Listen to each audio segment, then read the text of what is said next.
El título de mi conferencia es ni más ni menos que ¿para qué enseñar historia?, que no deja de ser una pregunta de difícil resolución, dada la complejidad que tiene la historia como materia intervenida socialmente y últimamente incluso mediáticamente en un ambiente escolar, en un ambiente reglado, donde la historia debe de ser, como diré, y será la tesis fundamental de mi intervención, la explicación de una ciencia social, humana, y por tanto quiero poner el ejemplo en la palabra ciencia. La didáctica de la historia tradicionalmente era una materia escolar que se basaba en la memorización de datos. Listas de gobernantes, batallas, número de las batallas, fechas en que se produjeron. Era simplemente recordar gestas, generalmente gestas de carácter sobre todo político, porque la vida de la sociedad no se memoriza, se comprende. Por tanto, al tener que incorporar la comprensión de las formas de vida, de las economías, de las sociedades, de las costumbres, pues tuvo que cambiar también su manera de ser enseñada a los alumnos.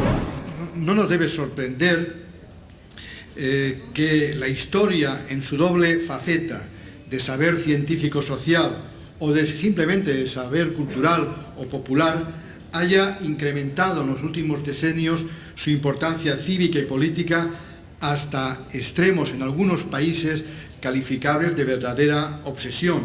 Pues en este ámbito de la historia ha sido motivo de debate constante cada vez que ha habido un cambio curricular. Y a veces ha sido más fruto, por no decir casi siempre, más fruto de la discusión de los políticos y opinadores que de los propios historiadores o didácticos de la historia.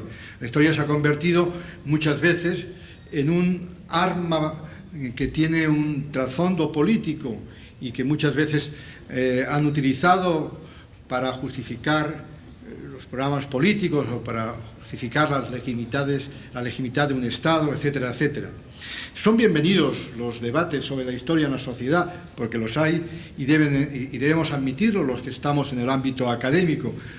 Es bueno que la sociedad discuta, pero como didactas de la historia y como historiadores debemos evitar que discurran al margen de los planteamientos racionales y de argumentación y demostración científica e historiográfica. Así que para nosotros siempre tiene que estar por delante la racionalidad y la historia entendida como ciencia social.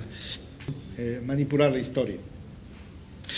Los gobiernos siempre han pretendido utilizar desde el siglo XIX, y así nació la historia en la escuela, para intentar configurar la conciencia de los ciudadanos, ofreciendo una visión del pasado que, en principio, fortaleciese los sentimientos patrióticos, hiciese énfasis en las glorias nacionales o simplemente muchas veces para crear adhesiones políticas. Este ha sido uno de los retos que ha tenido el profesor de historia que intenta enseñar historia como ciencia, delante de muchas veces y en muchas ocasiones ha ocurrido en las intervenciones que muchos gobiernos han tenido, ¿no? A veces con pequeños detalles. Que es intentar, y es mi teoría y la que defiendo hace muchos años, reproducir un poco lo que hace un historiador, simular lo que hace un historiador en la clase, con lo cual los alumnos llegan a entender perfectamente cómo es un conocimiento, con lo cual la clase se convierte en un escenario de actividad. Y eso es por donde va hoy en día la didáctica de la historia en casi todos los lugares. O sea que son las nuevas tendencias de los últimos años. Un concepto nuevo que se llama memoria histórica prescribía que en los programas de historia a partir de ahora se dará la memoria histórica. La memoria histórica.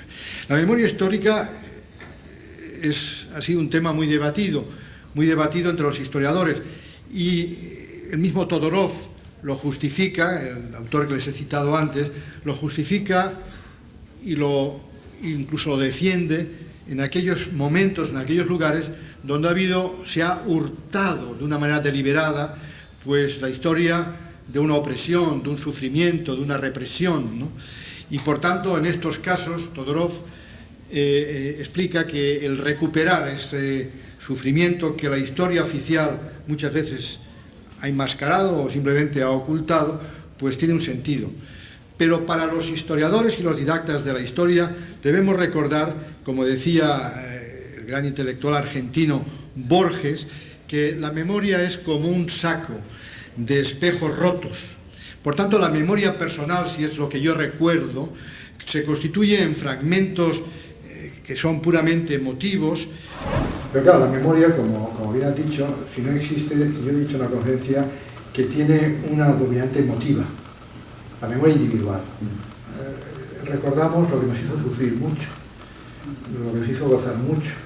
Recordamos, idealizamos la ternura que tuvimos, que a lo mejor no era tan ternura, pero la idealizamos. Claro, eso y los hechos, cuando hacemos historia oral, los hechos, la gente los recuerda muy condicionados por esos sentimientos de su vivencia personal en esa historia. Claro, eso por sí mismo no explica una sociedad, ni explica un hecho, ni explica un pasado. Por eso yo decía que estos son elementos que tienen que echarse a la caldera de la historia. Tiene que haber alguien un poco más frío, que coja todo esto y sea capaz de explicarlo globalmente, entendiendo también las emociones, ¿no? Lo de Milán Kundera es una frase muy bonita y que yo la interpreto en el sentido más amplio de la palabra, no en el sentido que yo decía la memoria ahora, sino él hablaba de que no es posible un hombre amnésico, que hace falta un hombre que sea consciente de sus pasados, de personales, y en ese sentido me gusta mucho la frase y la asumiría. Pero como científico social tengo que decir que luego hay otros que tenemos la obligación de tener la suficiente rigor en nuestro trabajo para que todo eso dé una explicación que no sea para contentar a nadie, sino para decir qué pasó y por qué pasó. Que seleccionan lo que se quiere recordar y borran en ocasiones totalmente aquello que se desea olvidar. Por tanto, es un elemento incompleto para recordar y para rememorar como contenido riguroso. Ninguno de estos fragmentos, de esos espejos rotos que decía Forges, refleja el conjunto de la realidad pasada y en ocasiones, como es lógico, la desfiguran. Todos los que son expertos en historia oral sabrán perfectamente los seguros y reaseguros que hay que tomar cuando se hacen entrevistas del recuerdo de los protagonistas de hechos históricos pasados. Si fuese así como yo digo, que creo que sí, y la memoria es individual, ¿qué decir de la memoria colectiva? La tan debatida memoria histórica, a la que algunos quieren dar carta de naturaleza en los contenidos curriculares, como acaba de decir. Pero la memoria histórica, que es un proceso, como digo, estrictamente individual y biográfico, no puede ser tildada de historia, como dice la diapositiva, más que por mera metonimia.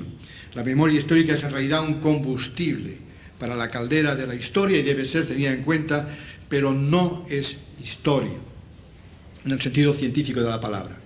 Porque la historia, como he dicho antes, es una ciencia social que surge. Bueno, Heródoto ya decía que es historia, decir la verdad, contar la verdad. Y tenemos varios historiadores griegos. Hay uno, que ahora mismo no recuerdo, que explicaba que él debe de ver lo que explica con máxima, creo que era Tucídides, con máxima distancia y objetividad. Ese espíritu ha estado desde el inicio de lo que entendemos que es la primera manifestación del relato histórico. Pero la historia fue algo ligado básicamente a concepciones sagradas y a concepciones.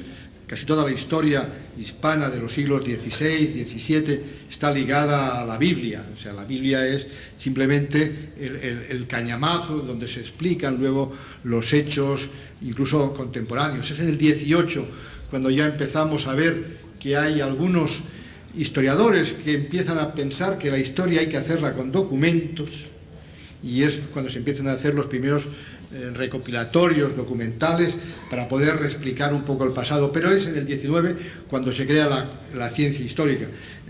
Fundarla es muy difícil porque hay muchos fundadores.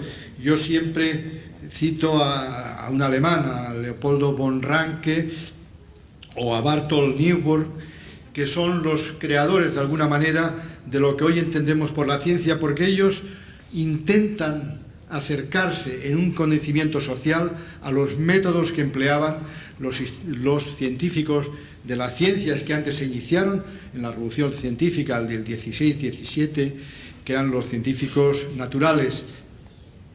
Tengo que decir que Ranke en ese sentido podría considerarse el Humboldt de la historia, y le doy esa carta de fundador.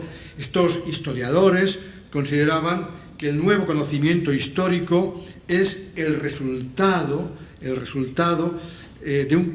es un producto elaborado, resultado de los métodos y técnicas objetivadas, formalmente sometidos a control, y sus resultados deben ser depurados en el curso de las comprobaciones generales en el seno de la comunidad de historiadores profesionales. Eso es una frase de Ranke, o sea, es una frase que de alguna manera explica que esto no es un relato, una narración, un cuento, una novela, que tiene que ser fruto de ese proceso. O dicho de otra forma, que la palabra revelada, el mito, la epopeya, la memoria histórica, al contrario que el conocimiento histórico, son conocimientos que no deben ser considerados como historia, sino que el conocimiento histórico tiene que tener ese carácter científico-humanístico y es fruto de la labor de los historiadores. Y en calidad de ciencia humana y social, la historia tiene que empezar a compartir todos los procedimientos, y así es en el siglo XIX, que tienen las restantes ciencias. Aquí pues expongo estos 6 pasos, que no los voy a comentar ni a leer, que son los que tiene cualquier investigador social. Lo he sacado de muchos libros, los puedo sacar de un libro publicado en México de Neil Salkin, Métodos de Investigación. Por tanto, es un conocimiento que, si sigue estos procedimientos de hipótesis, crítica de fuentes, serían historia, crítica de observación, trabajo de campo, comprobación, validación, elaboración de conclusiones que se basan en ese trabajo previo, sería un conocimiento cierto. Y este conocimiento cierto ha vivido y está viviendo siempre continuos ataques. La historia es muy atacada. Por ejemplo, en los currículums oficiales de muchos países ha sido, digamos, borrar. Por ejemplo, si ustedes cogen el programa político de Cameron, actual primer ministro inglés, se está planteando la reducción de la historia o su disolución en unas hipotéticas ciencias sociales abstractas, o el primer ministro italiano Berlusconi, poco antes de que fuera desfenestrado, tenía en su intención pues eliminar la historia de los programas oficiales de primaria, no de secundaria, pero sí de primaria. Es decir, que hay unos ataques constantes por parte de los gobiernos que no la ven útil. Tampoco es una asignatura y un conocimiento valorado por las organizaciones internacionales. Ya he dicho antes que, por ejemplo, si ustedes ven el gran oráculo de Delfos, que es hoy en día el informe PISA solo analiza matemáticas, comprensión lectora y problemas científicos. No hay nada humanístico, no hay nada de artes, que son elementos fundamentales en la formación de un individuo. Pero es que ni siquiera las mismas pruebas UNESCO, que se pasan mucho aquí en la Iberoamérica, también están en estos ámbitos puramente instrumentales o lingüísticos. Nunca están las ciencias sociales, las humanidades y las artes. Parece que esto sea un tema menor, que sea un tema, como decíamos en España, son las Marías, las asignaturas Marías. En España se dicen Marías aquellas que se aprueban sin estudiar y que tienen poca importancia. Por tanto, la historia ni siquiera para las organizaciones internacionales y los gobiernos tiene mucha importancia. Y además tenemos el ataque constante de lo que Henry Hobsbawm caracteriza como uno de los fenómenos intelectuales más reaccionarios del pensamiento contemporáneo, que es el llamado posmodernismo, ese relativismo que no quiere aplicar a las ciencias de la naturaleza, pero sí aplica a las ciencias sociales, diciendo que todo nada es verdad ni es mentira, es según el color con que se mira. Con lo cual, según ese principio, la historia no tendría más validez que aquella formulación que hace cualquier individuo porque lo miro de ese color.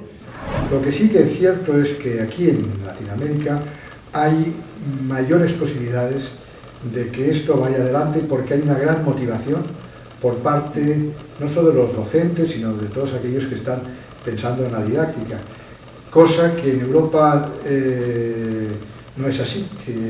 En muchos países incluso ni existe como materia universitaria. Por ejemplo, en Italia no existe, en Francia no existe. Nuestros objetivos y poder aplicarlos es la concepción que tienen nuestros propios alumnos de lo que nosotros les enseñamos, de la propia historia. Porque cuando hemos estudiado este tema, los alumnos, no de España, sino de muchos países, dicen que la historia es una materia fácil, cuando yo creo que es muy difícil, pero ellos la ven fácil, por supuesto aburrida y muy poco útil. Esto es lo que opinan nuestros alumnos, en general, estadísticamente. Y solo exige una buena memoria, normalmente es una asignatura que no hay que comprender, sino que estudiando unos días antes del examen, poniendo los codos sobre la mesa y memorizando lo que pone el libro y repitiéndolo como un papagayo, pues uno aprueba fácilmente la asignatura.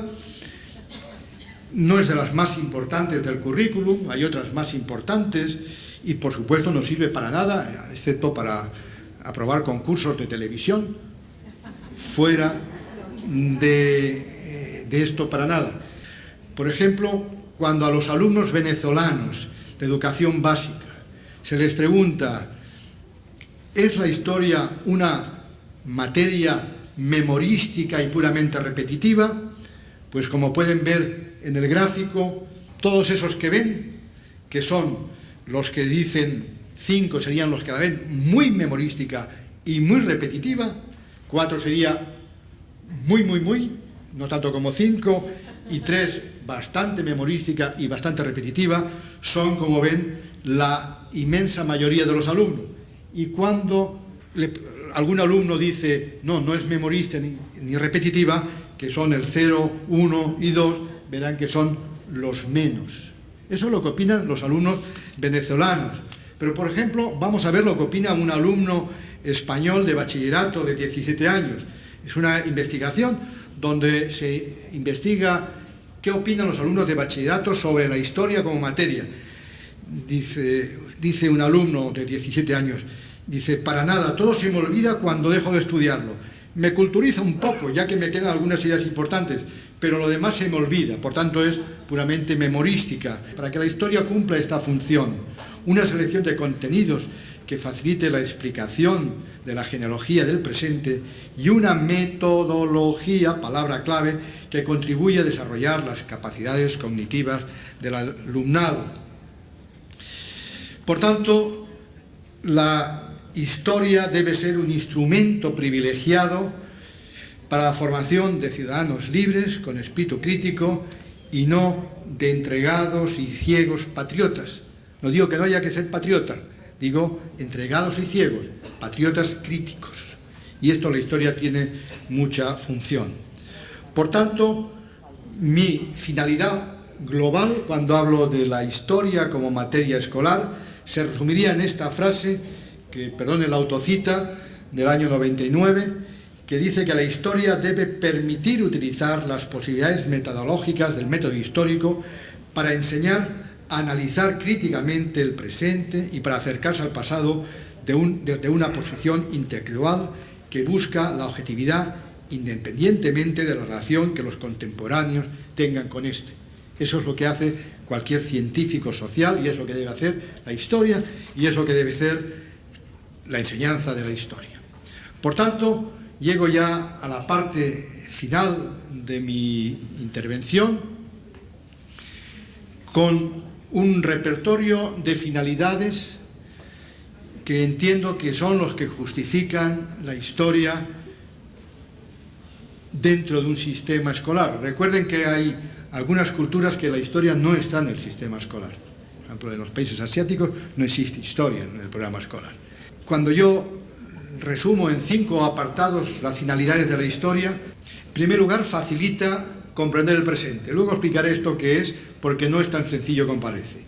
Luego, contribuye, como ha dicho el doctor Facal en la cita anterior, a desarrollar las facultades intelectuales, cognitivas y de todo tipo. En tercer lugar, sirve para entender el conjunto de lo que se aprende en una escuela, el conjunto del currículum. Estimula las aficiones de tiempo libre y ayuda a adquirir sensibilidad social. Vamos con la primera, que creo que es la que produce mayores equívocos.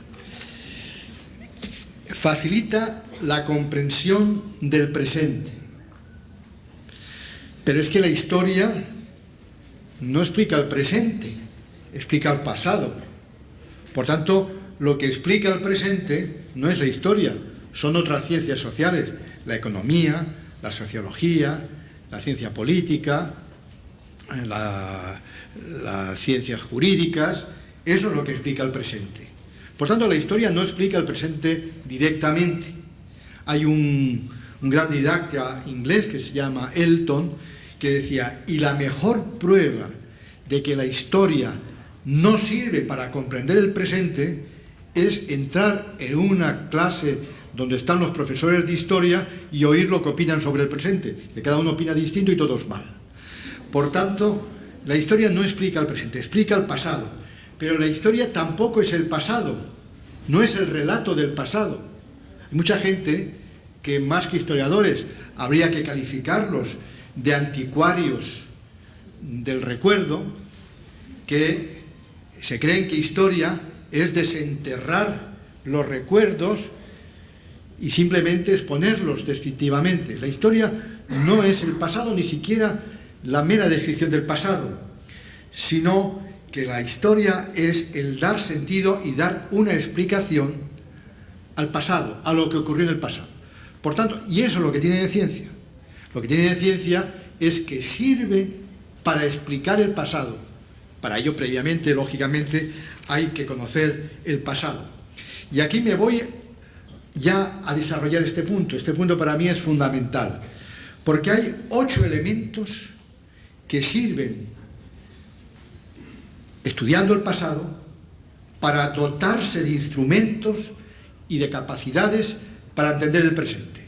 Estos 8 elementos los voy a pasar muy rápidamente para llegar al tiempo que me han dicho que tengo máximo. Son: analiza en exclusiva las tensiones temporales, estudia causalidad y consecuencias, permite construir esquemas de diferencias, estudia cambio y continuidad, estudia complejidad, potencia la racionalidad, enseña métodos y ayuda a conocer y a contextualizar nuestras raíces. Vamos con el primero. Permite analizar en exclusiva las tensiones temporales. Cuando uno se acerca al pasado, el pasado no es estático. Cualquier hecho que analicemos del pasado siempre es un elemento tensionado. Ya no hablo solo de la lucha de clases, que sería el ejemplo más clásico dentro de lo que sería el marxismo, de que toda historia se explica por una lucha entre dos fuerzas contrapuestas a lo largo de... Pero cualquier elemento que usted analice de la historia forma parte de una tensión. Otra cosa es que estos procesos son lentos, no son de un día para otro. Y yo diría que lo que falta un poco en Latinoamérica sería investigación de alto nivel. O sea, hay mucha innovación, hay muchas investigaciones razonables, pero yo diría que lo que faltaría serían programas de doctorado específicos de didáctica de la historia,